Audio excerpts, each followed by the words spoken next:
Well, Prime Minister Anthony Albanese has joined Victorian Premier Daniel Andrews on a brief tour of some of the devastated parts of Victoria as the flooding crisis continues to grip the state. Let's go live now to Georgia Simpson, who is in Melbourne. Georgia, good afternoon to you. Floodwaters are yet to recede and some rivers haven't even peaked, but already support packages are being announced, and we just heard from the Red Cross, who are also helping not only in Victoria but Tasmania and New South Wales.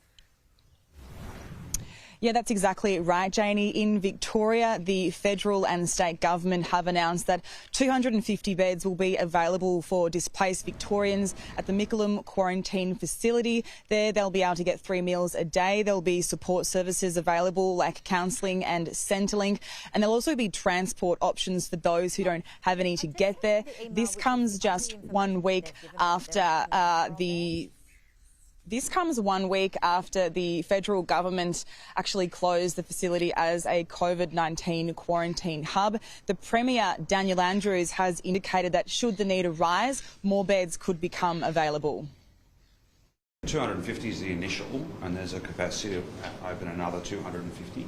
So this has never been used for this purpose before, so we have to wait and see what sort of demand there'll be. And look, it won't be for everybody, it's an option. The state government has also announced the Council Flood Recovery Fund, and this is specifically for those 24 local government areas that have been severely impacted by serious flooding. Each of these local government areas, 24 in total, they'll be receiving an immediate $500,000, and this will go towards their community recovery and their community cleanup. The Premier, Daniel Andrews, has indicated that it is still early days. You know, some rivers are yet to peak, floodwaters are yet to receive, so there could be more support packages available in the coming days. But just from a broad outlook across the state, Janie, there are still 13 riverine flood warnings in place. There's about 350 roads closed. There's 9,000 Victorians who are displaced and out of their homes. Whether that's because they've been evacuated or because their homes are actually inundated with water, it has been indicated that that number could continue to rise. As for evacuation orders, there have been several for a number of communities.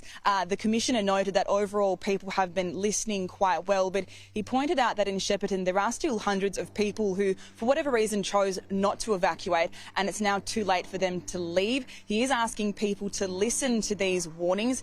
He's also asking people, or sort of, I should say, he's pointed out that a lot of rescues that have happened could have been prevented. We can't emphasise enough that when we issue emergency warnings, we need the community to really look at the action messages that we're providing. We can't afford for people to be attempting to drive through flash flood waters, as the rescues that are occurring are likely to continue to put our emergency services under pressure.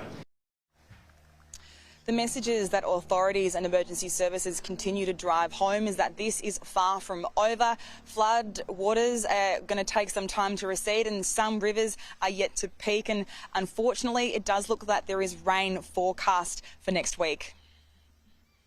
We are expecting over this next week to see further rainfall. The Bureau has indicated that we could see another 20 to 50 millimetres of rain, particularly over the northeast catchments in the later part of next week, but we'll come back to you over the coming days with some more information as that modelling continues to firm up.